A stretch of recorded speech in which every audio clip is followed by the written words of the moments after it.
When I was 16 years old, I was diagnosed with 2 hairline fractures and spondylolisthesis in my lower back. A year later, I was diagnosed with bilateral hairline fractures in both of my tibias.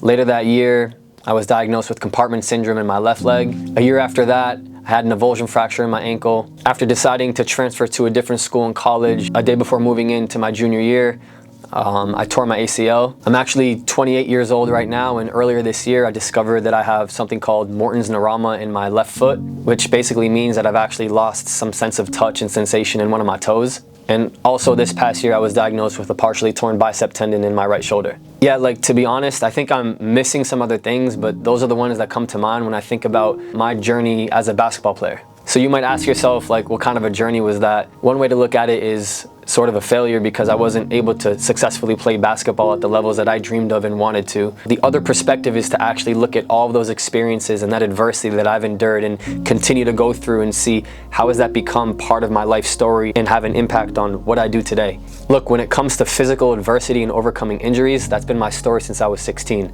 I'm 28 years old and somehow I still can't catch a break. I've always asked myself, like, when am I gonna start to see sort of the light at the end of the tunnel? I'm not talking about the effect of all this physical adversity that I've endured and how it's impacted my life, but because there's been so much good about that, which I'm gonna share with you in a second.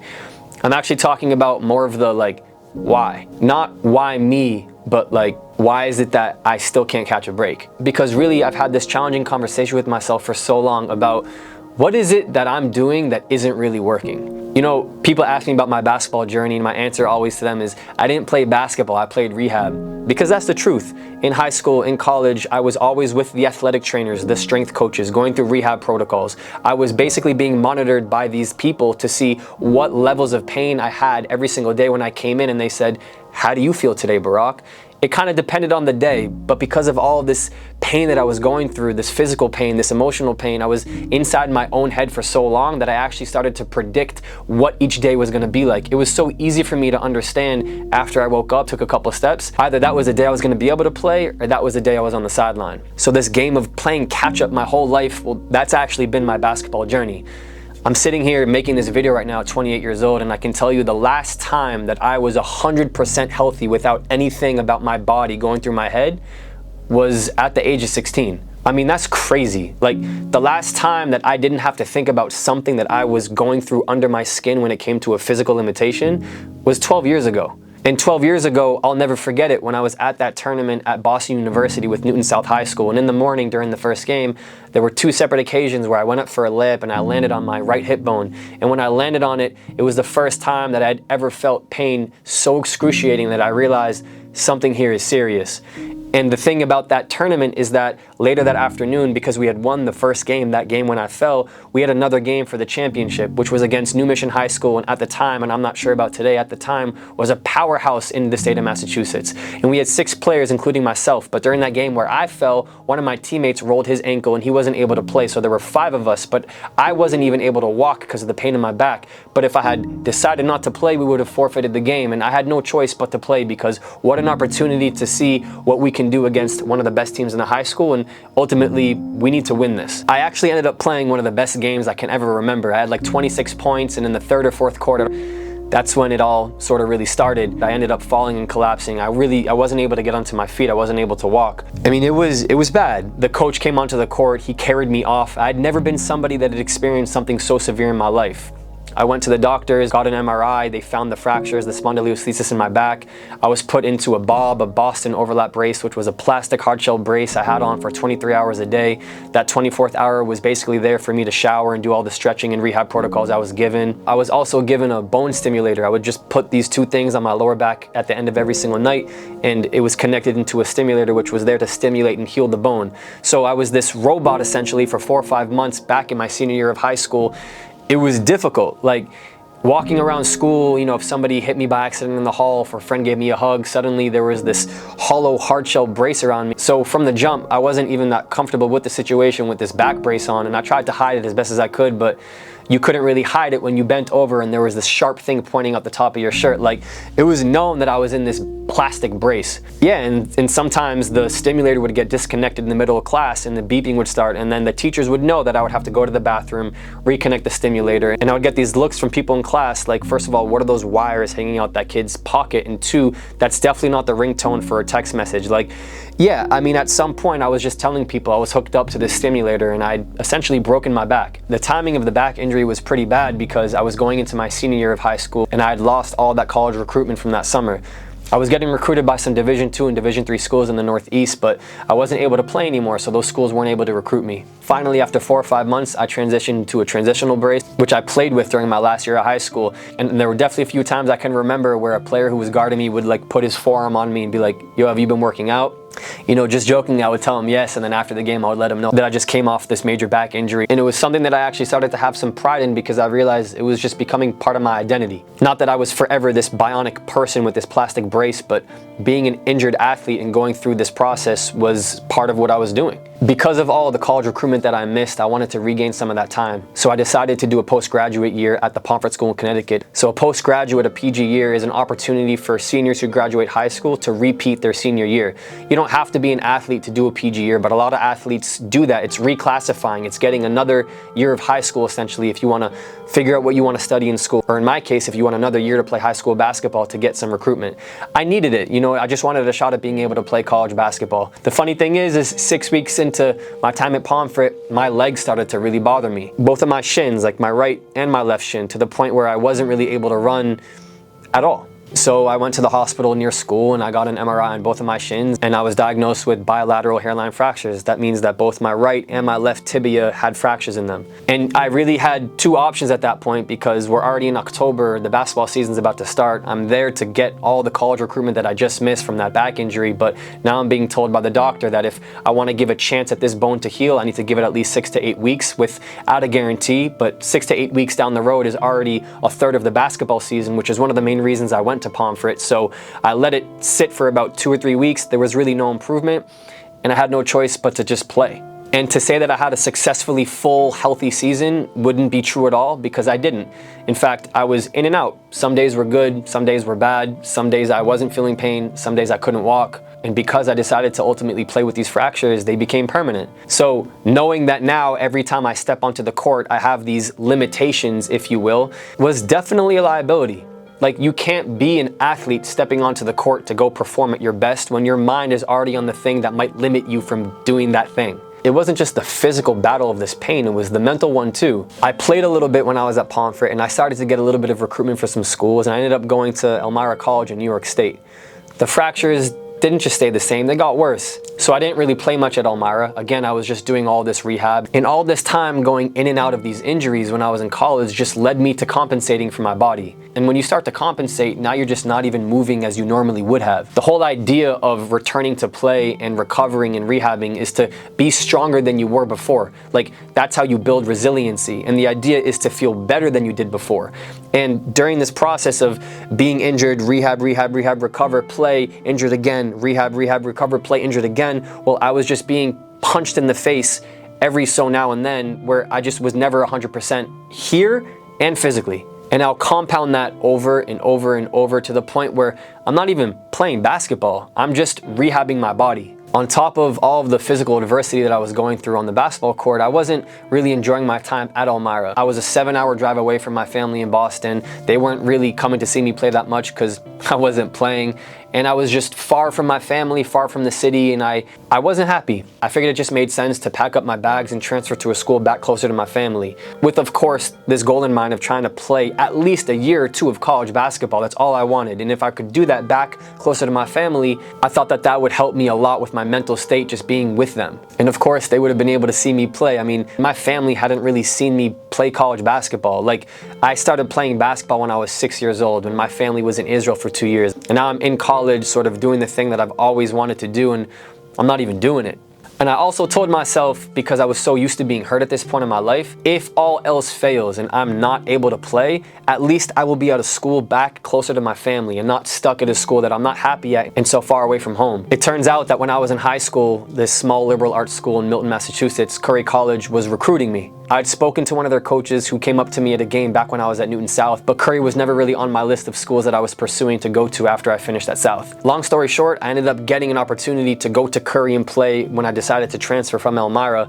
So I thought to myself, wow, this is amazing. I get to be back closer to my family, and now I get to go to Curry, which is 20 minutes from my house. I can be close to my family and just try to see if I can play basketball. And worst comes to worst, I'm back in Boston. Basically the day before moving into Curry my junior year, I tore my ACL. Yeah, like that, my junior year was gone on the basketball court.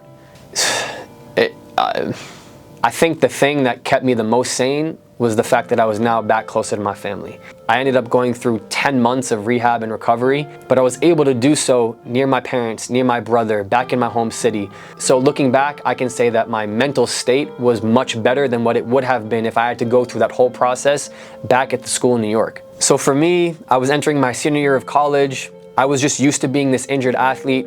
I just wanted to play 1 year of college basketball. When I finished the rehab with my knee, I was actually in a pretty good place. My back, even though that spondylolisthesis had never really healed, was never really giving me problems. My shins, it really depended on the day. Some days were good, some days were bad. I'm making this video today, August 2023, and if I start to play a lot of basketball consistently, the same thing's gonna happen. They're gonna start to hurt again. That's because the fractures are permanent. But after going through my first surgery and my first time on crutches and almost a year-long rehab protocol, I built my body to the point where I was actually able to play almost a full season my senior year of college. Were we very good? Not really. But for me, I was just trying to get just one year of being able to throw my shoes on and not being hit in the face with something that would have ended my season. I mean, that's what I was used to. That's sort of what I am used to, is just playing catch up and catch up and catch up, and then suddenly you're put on the side, and then catch up and catch up and put on the side. It's like, how many times can you go through that as a person until you want to say, like, enough is enough? I finished my senior year at college and I graduated, and competitive basketball sort of ended there. I mean, I'll get to that in a second, but that was kind of it. You know, thinking about that sometimes is pretty upsetting because I was just like any other basketball player growing up. My dream was to go to the NBA. Once I got exposed to who I was athletically, where I fit in genetically, I understood that that wasn't necessarily a reality for me. But my dream then became to get a Division I or Division II scholarship, to go to college for free, not see my parents have to go through that financial burden of college. Well, I didn't get that either. So then it became, how do I just throw on a college uniform and pursue this dream of being a college basketball player?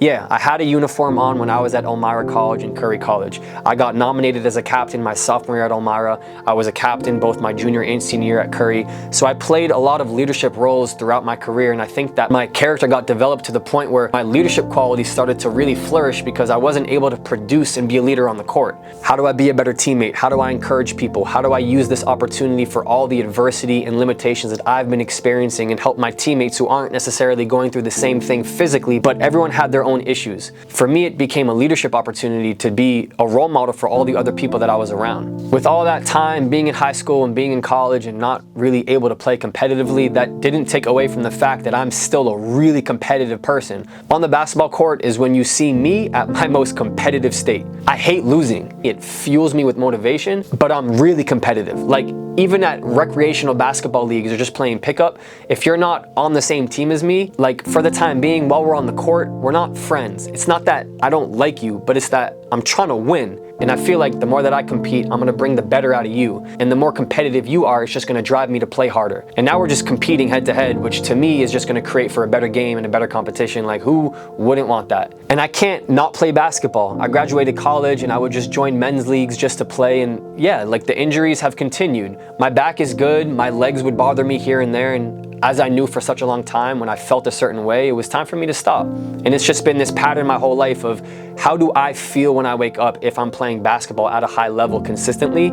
And based off how I feel, can I continue? If I can't continue, then I stop. If I can continue, I continue until the point where I can't anymore. Now I'm in Israel and I had an opportunity to get exposed to an organization called Inter Aliyah, which is a club for people who immigrate into Israel, and they started with soccer and now they've branched off into basketball and other sports. I actually got recruited by Inter Aliyah to be part of their first basketball team ever. And it's kind of cool because when I got exposed to Inter Aliyah, I thought, wow, what a good opportunity for me to maybe give basketball a shot again. It's been so long since I graduated college. I decided to start pursuing so many other things in my life. Basketball for me, playing competitive basketball, overseas basketball, and earning a living doing it, I had already accepted a long time ago that that wasn't going to happen. But here, this new organization for people like me who decided to move into Israel, people from North America, people from South America, people from all over the world coming together, competing in competitive basketball in the Israeli Basketball Association. The first year, there were things that bothered me here and there, but for the most part, I was actually pain-free. So I stuck with the organization, decided to play again, and last year I was playing in the 4th division amongst very competitive basketball players. You know, I used to always ask myself, like, when am I going to sort of start to see the light at the end of the tunnel?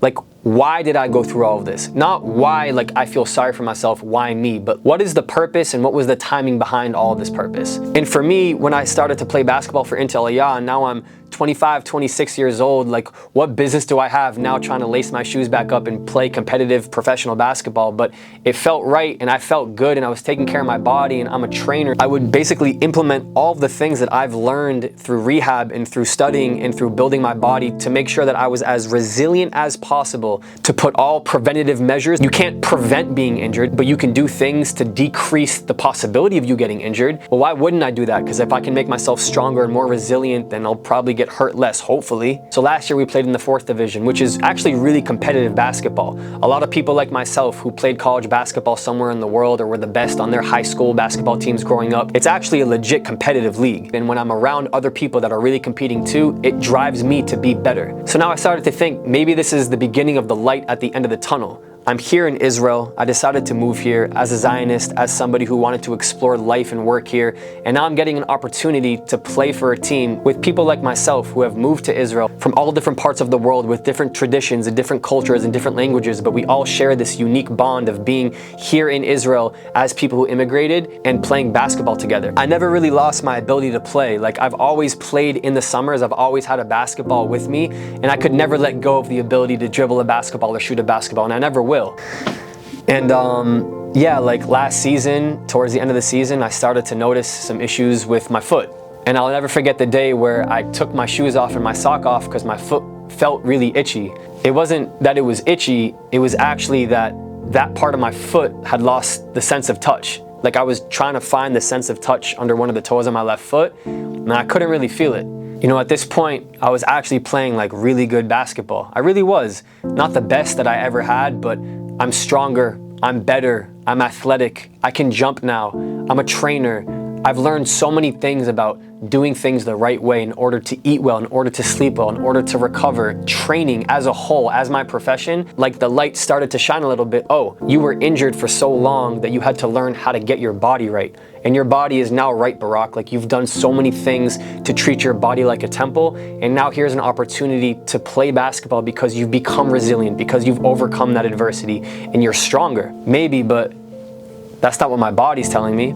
After getting my toe checked out, I was told that I have something called Morton's neuroma. I'd never really heard about Morton's neuroma before, and I was told that this is very common in elderly people. Basically, like, some of the nerve endings that go up to one of my toes was being pinched for whatever reason by bone, and that was causing me to lose sensation of touch in one of my toes. It wasn't just the fact that I couldn't feel my toe, it was the fact that every time I took a step to run, every time I took a step to jump, to cut, I was in a ridiculous amount of pain. So I had to slam on the brakes and stop playing again.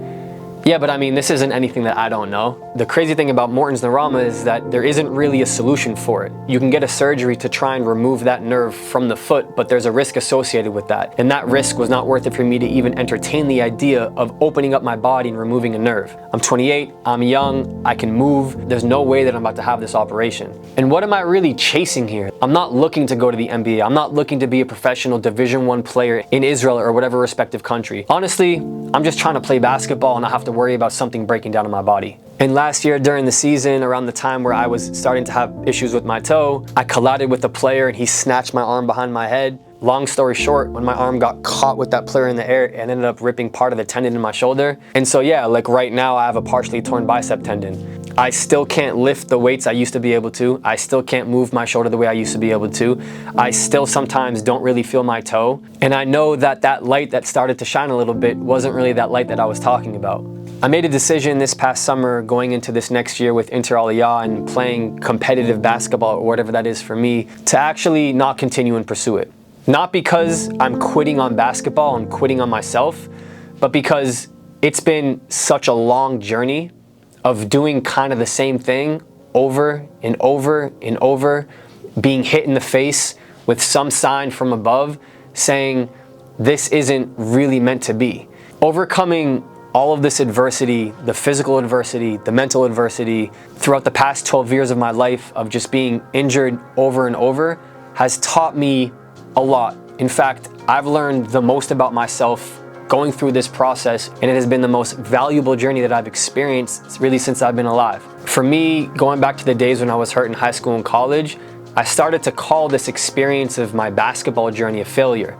I can't play, I can't get recruited, I'm not gonna be a professional, I'm failing at the task at hand. The task at hand is to get on the basketball court, play, compete, get minutes, earn stock, get recruited, earn a living. I wasn't able to do any of that. But because I never stopped rehabbing my body, because I never let any of these injuries stop me from going after something that I wanted to do, because I always looked adversity in the face and said, you will not beat me in this battle, because I followed all of the protocols I was given by every professional, because I never missed a day of rehab, because I started to learn how to eat right and how to treat my body well and how to train, in the importance of being an athlete off the court when you're not training, it led me to this world of fitness and strength and training and working with athletes to eventually have the same impact on them that my training had on myself. So I can look back and say, wow, for me, basketball was a failure because I never saw the court.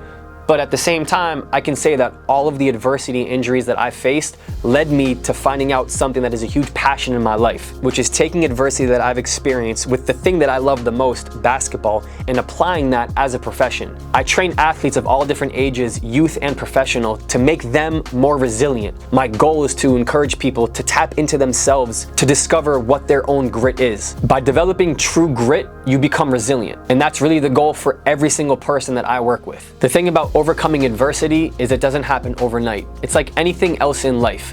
If you want to achieve something big, I think about it like this. You want to just get short-term wins every single day to create longevity. And you compound that over a long period of time, well, now you've built something serious. So going through all these years of seeing doctors and therapists and psychologists and x-rays and CAT scans and MRIs and surgeries and crutches allowed me to challenge my own mental toughness to see what I can go through on a day-to-day basis, a week-to-week basis, a month-to-month basis, an annual basis. And then you start to realize that good things take a long time to build. Resiliency takes a long time to build. Becoming somebody with true grit takes a long time to build. The truth is, no matter how I look at it, without those injuries, today I am a different person.